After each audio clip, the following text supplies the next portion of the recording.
खनिज व ऊर्जा संसाधन 5 अंक का, विनिर्माण उद्योग ये 4 अंक का है, और मानव संसाधन ये 4 अंक का है। जनसंख्या वाला जो चैप्टर है वो 4 अंक का। अध्याय 13 हटा दिया गया है। अध्याय 14 3 अंक का है, 3 नंबर दिलाएगा अध्याय 14। अध्याय 15 ये 6 अंक का है। अध्याय 15 6 अंक का। अध्याय 16 4 अंक का। अध्याय 17 5 अंक का है। सॉरी, अध्याय 17 हटा दिया गया है। अध्याय 18 5 अंक का है,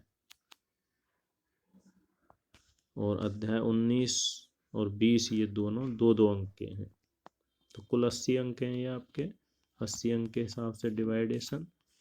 तो सारे पाठों का मैंने बता दिया है। पहला 5 का, दूसरा 6 का, तीसरा 7 का, चौथा 2 का, पांचवा 5 का, छठा 7 का, और सातवां 8 अंक का, आठवां 2 अंक का, 9वां 3 अंक का, 10वां 5 अंक का, 11वां 4 अंक का, 12वां 4 अंक का, 13वां हटा दिया गया है, 14वां 3 अंक का, 15वां 6 अंक, 16वां 4 अंक, 17वां हटा दिया गया, 18वां 5 अंक, 19वां 2 अंक, और 20वां 2 अंक। इस तरह से 80 अंकों का आपका अंक विभाजन होगा। तो ये आपका सिलेबस पे डिस्कशन। पुस्तक आपके सामने मैंने बता दी है कौन कौन से बिंदु हमें पढ़ने हैं। तो इस वीडियो को थोड़ा सा गौर से बार बार देखें, जिससे आपको सिलेबस के बारे में पूरा नॉलेज हो कि हमें क्या पढ़ना है और क्या नहीं पढ़ना है। अब मैं मॉडल पेपर की तरफ फिर से ले जा रहा हूँ आपको। मॉडल पेपर मैंने आपको समझा दिया था पिछले वीडियो में, लेकिन फिर से मॉडल पेपर की तरफ मैं आपका ये ध्यान दिलाना चाहता हूँ कि कौन सा प्रश्न कौन से पार्ट से आएगा। तो कौन सा पार्ट सबसे ज़्यादा महत्वपूर्ण है, जो ज़्यादा अंक दिलाएगा, ज़्यादा प्रश्न जिस पार्ट से आएंगे या बड़ा प्रश्न जिस पार्ट से आएगा उस पर ध्यान दें। तो देखिए, इसमें पहला प्रश्न पहले पार्ट से है, तो आपके पेपर में भी पहला प्रश्न पहले पार्ट से ही होगा। मौर्य वंश का संस्थापक कौन था, ये 1 अंक का प्रश्न आपको पहला। दूसरा, गुप्तकालीन, ये भी पहले पार्ट से। तो इसका मतलब ये हुआ कि पहला और दूसरा प्रश्न ये पहले पार्ट से होंगे।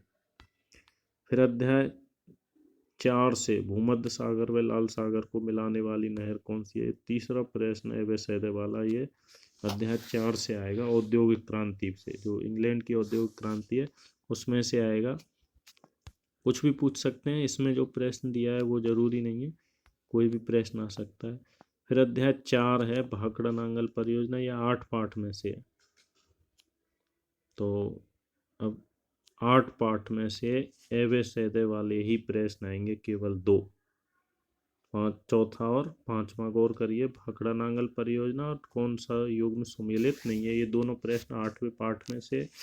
तो 8 पाठ 2 ही अंक का है, और दोनों प्रश्न यहीं आ गए एवे सैदे वाले। इसके बाद आगे बढ़ते हैं। छठा प्रश्न है अंग्रेजी शब्द डेमोक्रेसी का हिंदी अनुवाद। तो डेमोक्रेसी 5वां पार्ट है, लोकतंत्र। तो ये छठा प्रश्न 5वें पार्ट से आएगा। और 7वां प्रश्न भी 5वें पार्ट से आएगा। लोकतंत्र देशभक्ति की भावना को बढ़ाता है। तो ये दोनों प्रश्न 5वें पार्ट से आएंगे।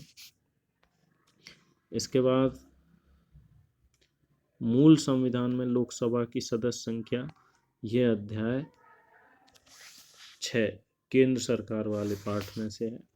केंद्र सरकार वाले अध्याय में से होगा आपका 8वां प्रश्न। 9वां प्रश्न है अध्याय 20 में से, स्वच्छता एवं ठोस कचरा प्रबंधन। अध्याय 20 में से है 9वां प्रश्न।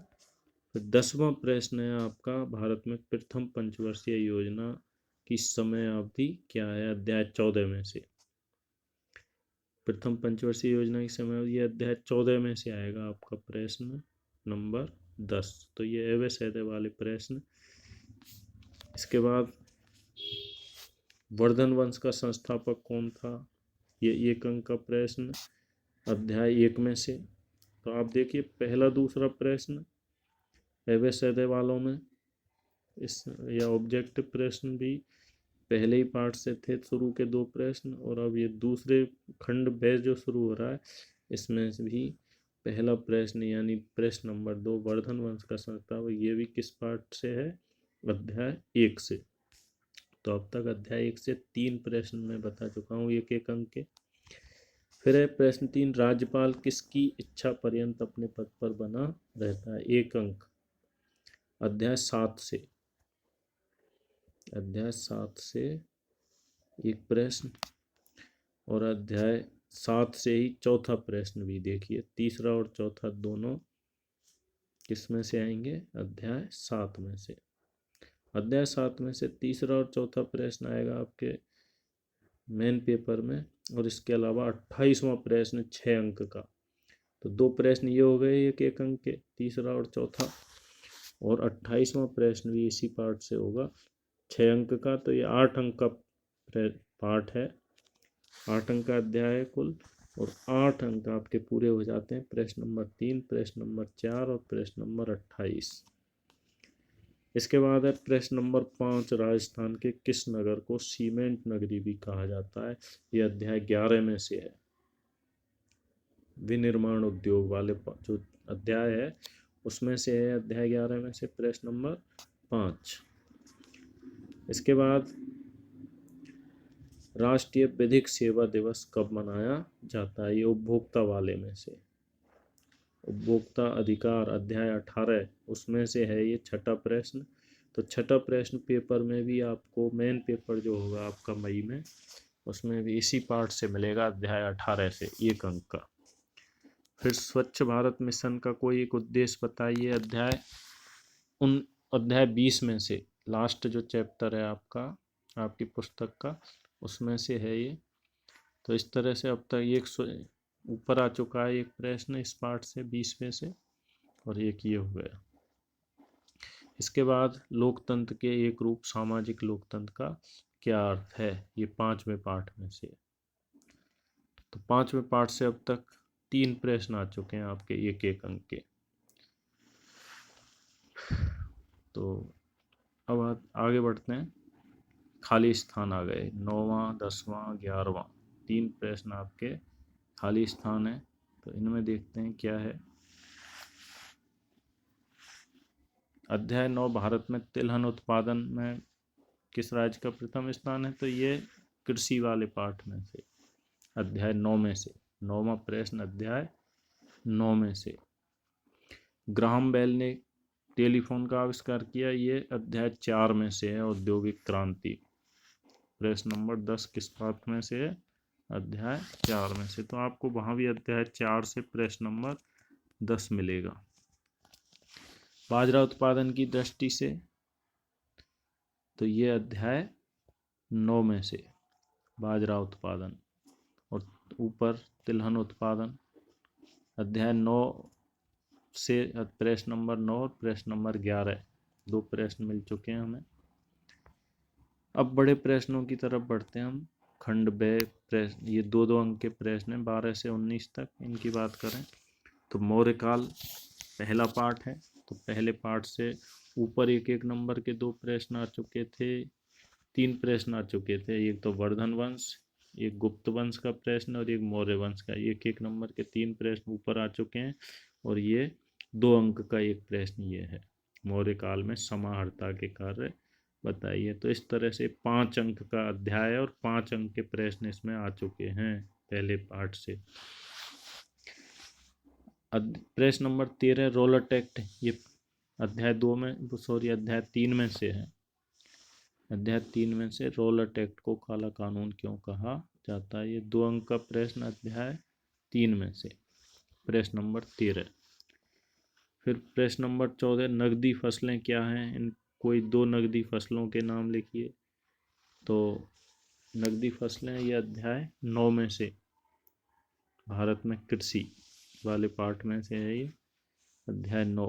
तो प्रश्न नंबर 14 कहाँ से आएगा? अध्याय 9 से। फिर 15वां प्रश्न आपके विचार से सड़क दुर्घटना, तो सड़क सुरक्षा वाला एक ही पार्ट है हमारा 19वां। तो अध्याय 19 में से प्रश्न नंबर 15 शामिल किया गया है आपके कोर्स में। ये 2 अंक का होगा और ये एक ही प्रश्न आएगा उस पार्ट में से, प्रश्न नंबर 15। फिर प्रश्न नंबर 16, भारत में आर्थिक नियोजन के कोई 2 उद्देश्य बताइए। भारत में आर्थिक नियोजन के कोई 2 उद्देश्य, तो ये अध्याय 15, अध्याय 15 में से आपको मिलेगा भारत में आर्थिक नियोजन के कोई 2 उद्देश्य। फिर 17वां प्रश्न है, किसी शहर के औद्योगिक प्रदूषण को दूर करने के लिए, ये विनिर्माण उद्योग वाले चैप्टर में से है, अध्याय 11, अध्याय 11 में से प्रश्न नंबर 17। फिर लोकतंत्र की सफलता हेतु आवश्यक कोई 2 परिस्थितियां लिखिए, तो प्रश्न नंबर 5, वो अध्याय 5 में से है 18वां प्रश्न, अध्याय 5 में से 18वां प्रश्न, 2 अंक का। फिर 19वां है, लोकसभा अध्यक्ष के कोई 2 कार्य, तो ये अध्याय 6 केंद्र सरकार के नाम से जो अध्याय है उसमें से प्रश्न नंबर 19वां, 2 अंक का। अब खंड 6 की बात करते हैं, राष्ट्रीय जनसंख्या नीति 2000 की व्याख्या कीजिए।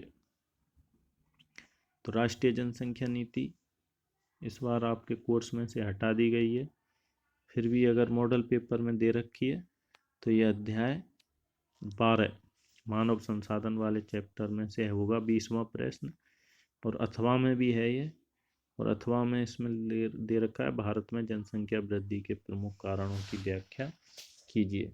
तो देखिए भारत में जनसंख्या वृद्धि के प्रमुख कारणों को आप देखें, अध्याय 12 में आपको मिल जाएंगे। तो प्रश्न नंबर 20 अध्याय 12 से होगा और ये 4 अंक का होगा। 20वां प्रश्न 4 अंक का। 21वां प्रश्न भी 4 अंक का होगा, इसमें या तो गरीबी पे प्रश्न आएगा या बेरोजगारी पे प्रश्न आएगा। 4 अंक का, या तो आप गरीबी को याद कर लीजिए या बेरोजगारी को। 21वां प्रश्न अध्याय 16 से, अध्याय 16 में है गरीबी और बेरोजगारी। इसके बाद नहीं, अध्याय 14, प्रश्न नंबर 21 अध्याय 14 से गरीबी और बेरोजगारी। इसके बाद प्रश्न नंबर 22, ये 18वें पार्ट में से होगा, अध्याय 18 प्रश्न नंबर 22। कुल अंक हैं 4, एक प्रश्न ऊपर आ चुका है तो ये 5 अंक का है ये पार्ट, तो इसमें से 5 अंक के प्रश्न इस पेपर में दिए गए हैं। अध्याय प्रश्न नंबर 23, ये भारत के राष्ट्रपति की विधायी शक्तियाँ, मैंने कहा था राष्ट्रपति और प्रधानमंत्री पे 100% पूछेगा उनके कार्य और शक्तियाँ। तो देखिए प्रश्न नंबर 23, भारत के राष्ट्रपति की विधायी शक्तियों का वर्णन कीजिए और भारत के प्रधानमंत्री के 4 प्रमुख कार्यों का वर्णन कीजिए।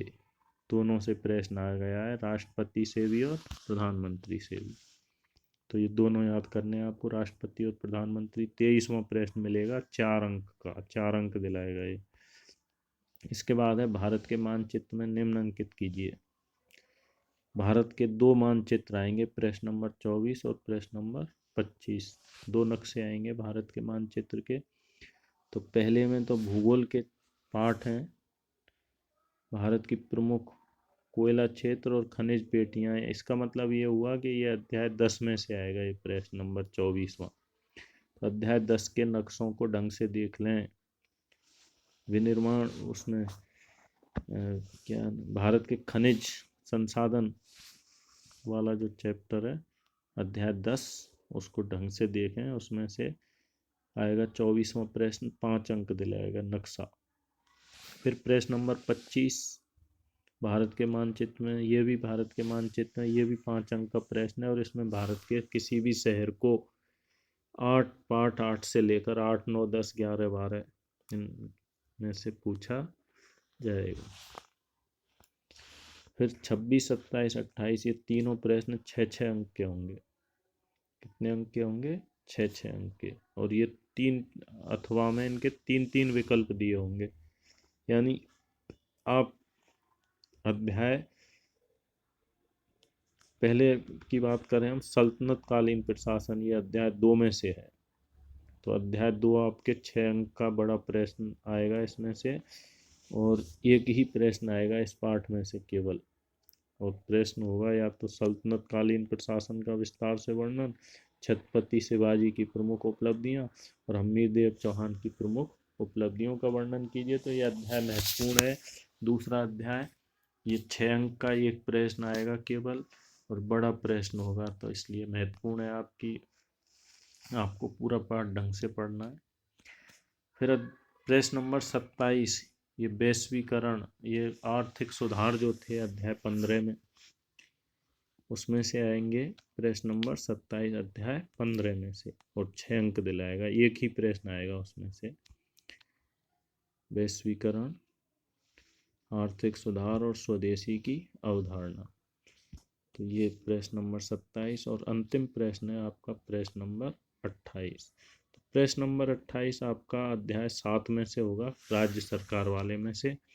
और मैंने आपको बता चुका हूँ राज्यपाल की शक्तियाँ, मुख्यमंत्री की शक्तियाँ और विधानसभा अध्यक्ष की शक्तियाँ, इन तीनों में से कुछ भी वो पूछ सकते हैं। तो ये आपके मॉडल पेपर के आधार पर मैंने बताया कि कौन सा पार्ट कितने प्रश्न का है और कौन सा अध्याय ज़्यादा महत्वपूर्ण है आपके एग्ज़ाम पॉइंट ऑफ व्यू से। तो आपको वीडियो, आशा है आपको मेरा वीडियो अच्छा लगा होगा, और उम्मीद करता हूँ इससे आगे आज और भी वीडियो में भेजूँगा, तो उनका गहन अध्ययन करें परीक्षा में 100 अंक लाने के लिए। धन्यवाद।